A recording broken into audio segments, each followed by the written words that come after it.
서구를 살펴봅니다. 24년도에는 확실히 매도자 중심, 매도자 우위 시장이 형성될 것 같아요. 다시 말씀드리면 대전 부동산 시장의 매매 시장이나 임대 시장을 견인할 것 같습니다. 역전세가 사라지고 있다고 합니다. 역전세라는 것이 무엇인지 새삼스럽게 다시 설명할 필요는 없을 것 같고요. 혹시 잘 모르시는 분께서는 지난 저의 콘텐츠를 참고하시면 될 것 같아요. 아무튼 역전세 문제가 좀 안정화되는 것은 사실인 듯합니다. 이는 정부 대책인 전세가 대출 규제 완화를 발표하고 지난 7월 말부터 시행한 덕택인 것으로 많은 전문가들은 분석하고 있습니다. 일종의 미봉책이다, 아니다 등의 논란이 있긴 하지만 이로 인해 전세가의 수요와 공급이 균형이 맞춰지는 시장 분위기가 있는 것은 다행스럽다 할 수 있습니다. 그런데 이 문제는 사회적으로 이렇게 문제가 야기된 것은 역사가 있습니다. 부동산 시장에서 본격적인 통계를 정리한 기록이 우리나라의 경우에는 1986년 정도부터 시작한 것으로 보이는데요. 우리에게 여러분 그 역전세 기억이 작금의 경험을 포함해서 3번 정도 있었습니다. 그 첫 번째가 1998년에 우리가 겪었던 국제금융위기를 기억하실 겁니다. 이른바 IMF 사태로 더 기억이 있으실 텐데요. 당시에 전세 가격이 18% 이상 급락했었고 이때도 전세 대란이 있었습니다. 이때는 어떻게 이 역전세를 극복했을까요? 당시 정부가 내놓은 정책이 각종 부동산 규제 완화였습니다. 그래서 부동산 매매 경기를 진작시켰고 이 위기를 벗어났었습니다. 두 번째가 2003년 발생한 카드 대란과 단기적인 경기 급등으로 유동성이 매우 커졌고 주택 공급이 늘어나게 되면서 주택 매매가가 하락 국면으로 전환되었고 이때 역전세의 공습이 시작되었습니다. 당시 전세가 하락률은 5% 정도였습니다. 정부는 전세 보증금 반환 대출 제도를 내놓았고 연이어 주택 공급량이 줄어들면서 매매 경기와 전세 시장이 안정된 바 있습니다. 이후에도 2011년에도 비슷한 상황이 있긴 했지만 그렇게 심각한 정도는 아니었으므로 여기서는 언급하지 않겠습니다.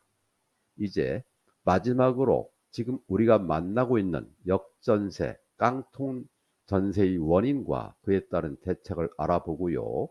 앞으로 우리가 이 자산 시장을 어떻게 대응해야 할지를 생각해 보겠습니다. 과거는 현재의 거울이고 경험은 우리가 가지고 있는 값진 지혜입니다. 그래서 우리는 내일을 예측할 수가 있습니다.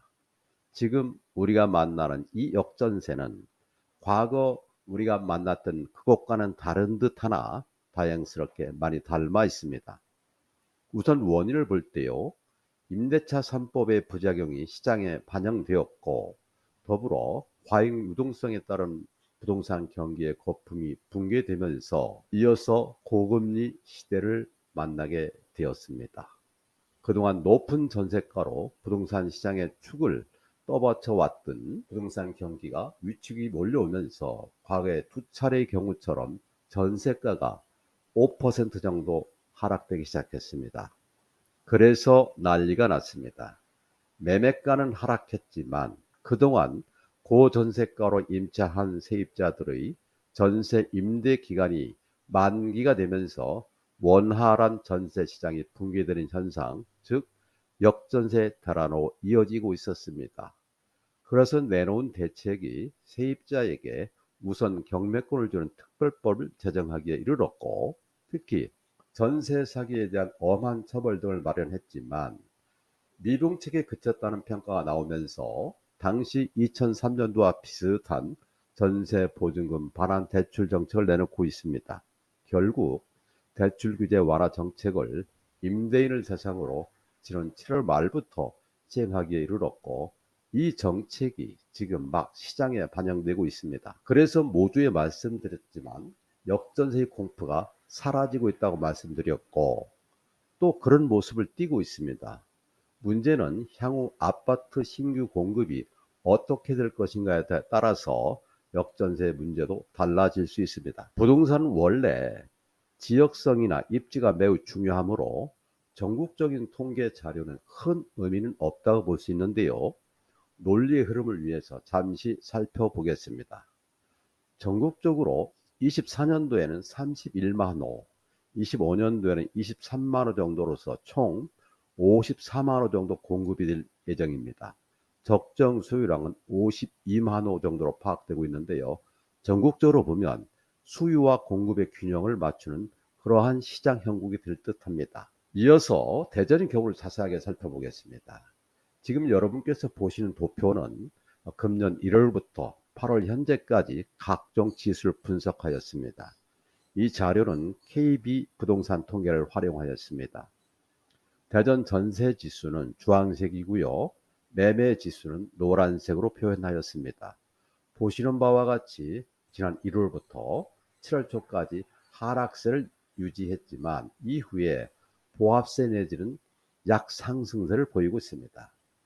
대전 또한 전세 보증금 대출 정책이 시장에 반영되고 있음을 보여주는 것입니다.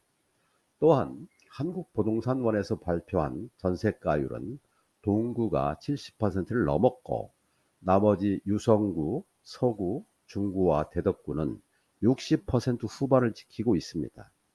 지금 대전의 경우에는 역전세 대란은 아파트보다는 빌라나 연립주택 등에 심각하다고 볼 수 있습니다. 지금 제가 드리는 통계 자료는 아파트를 중심으로 말씀드리고 있음을 이해해 주시기 바랍니다. 왜냐하면 주택시장의 중심은 여전히 아파트이기 때문입니다. 앞서 말씀드린 대로 일단은 전세보증금 대출 정책을 통해서 대전 부동산 시장의 급한 불은 잡힌 것으로 보입니다. 문제는 앞으로 나올 입주 물량이 시장을 좌우할 것으로 보이는데요. 부동산 지인에서 제공하는 자료입니다. 우선 대전 전체 24년도에서 25년까지 입주 물량을 보십니다. 금년의 경우는 수요 대비 입주 공급 물량이 절대 물량이 50% 이상 부족한 실정인데요. 이런 이유 때문에 대전의 부동산 반등 내지는 보합 국면으로 들어선 이유 중에 하나라고 볼 수 있습니다. 24년과 25년 입주 물량은 2만 1,000호이고 수요 물량은 14,000호로서 6,000호 정도 과잉 공급이 될 우려가 있습니다. 공급이 과잉되면 매매가나 임대 시장이 위축될 수 있으나 매도자 중심 시장이 형성될 경우 염려할 수준은 아닌 것으로 전문가들은 보고 있습니다. 먼저 동구의 경우를 보면 내년에는 수요 공급 대비 공급이 20% 이상 되면서 매매나 임대 시장의 하향 국면이고 전세가율이 높아질 수도 있으나 25년도에는 해소될 것으로 판단해 봅니다. 중구는 24년도와 25년도에 걸쳐 수요 대비 공급이 27% 이상 과잉 공급이 되면서 중구 자체로서는 시장이 경직될 수 있습니다. 또 역전세의 우려가 상존할 수 있습니다. 서구를 살펴봅니다.